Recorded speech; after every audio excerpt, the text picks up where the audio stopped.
আমি 25শে মার্চের ঘটনা বলছি। 25শে মার্চের যে ঘটনাটা, তাহলে এই সম্পর্কে আপনাদের কোনো নলেজ ছিল না যে এরকম ঘটনা ঘটতে পারে? না, অন্তত আব্বাও জানতেন না, আর আমার তো জানারই কথা না, আমি তো এগুলোর মধ্যে ইনভলভ না।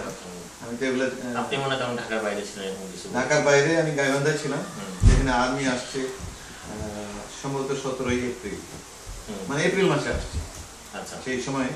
এবং মামা তখন গাইবান্ধা কলেজে টিচিং করতেন, তো ওখানে একটা প্রফেসর পাড়া আছে, আমি চিনি।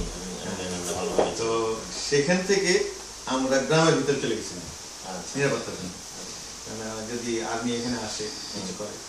তাহলে পিস কমিটিটা যে গঠন করা হলো, এটা কোন সময়কার ঘটনা? মানে পিস কমিটি আমার কাছে মনে হয় যে পিস কমিটি সম্ভবত সামটাইম এপ্রিলে।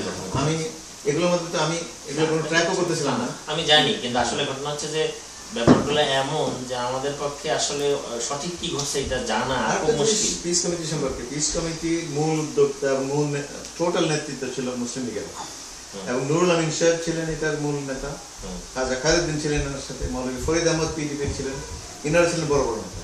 জামাত তখন টাইনি অর্গানাইজেশন, কিন্তু আব্বা ছিলেন প্রমিনেন্ট, যেহেতু আব্বা স্টুডেন্ট লিডার ছিলেন ঢাকা ইউনিভার্সিটি। এটা আরেকটা বিষয় যে ঢাকা ইউনিভার্সিটিতে 47-48 আর 48-49 এই 2 বছরই ইলেক্টেড জেনারেল সেক্রেটারি ছিলেন ঢাকা ইউনিভার্সিটি। আমি জানি।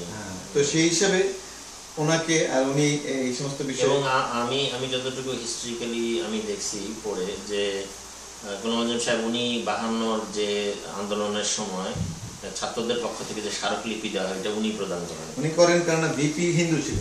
আচ্ছা, তো তারা বলছে যে একজন হিন্দু দিয়া বললে এটার অন্যরকম কালার হয়ে মাত্র মুসলিমদের একটা রাষ্ট্র হয়েছে, সেই হিসাবে লেখা হয়েছে, এগ্রিড হয়েছে সবাই, কিন্তু প্রেজেন্টার হিসাবে। আপনার কি মনে আছে ভিপি কে ছিল?